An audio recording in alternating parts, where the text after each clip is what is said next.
Nanindigan si Senator Sherwin Gatchalian na kailangan po na mabigyan na ng subsidiya ang transport sector dahil sa sunod-sunod na nga pong pagtaas ng presyo ng mga produktong petrolyo kasama ang nakaamba pang big-time price hike sa susunod na linggo. Sa joint hearing nga ng Senate Committee on Foreign Relations at Migrant Workers Committee ukol sa epekto sa Pilipinas ng giyera sa gitnang silangan, binigyang diin ni Senator Gatchalian na maraming mga jeepney driver ang hindi nakakapag-uwi ng sapat na kita para sa kanilang mga pamilya. Inihalimbawa pa niya ang mga driver ng karaniwang transport system sa Pilipinas tulad ng tricycle, jeepney, traditional jeepney at ang utility vehicle express. Sa ngayon, anya, umaabot lamang sa 360 pesos ang kita ng mga tricycle driver kada araw, habang aabot lamang sa 400 pesos sa mga nagmamaneho naman po ng traditional na jeepney.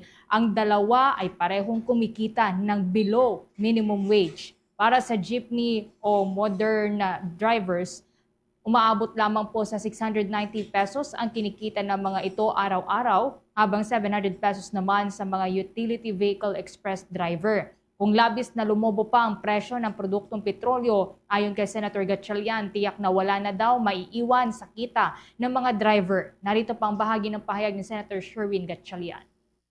Ang tricycle, ang take-home nilang niya ngayon is 363. No? At this price, nag-simulate kami. So below minimum wage na 695.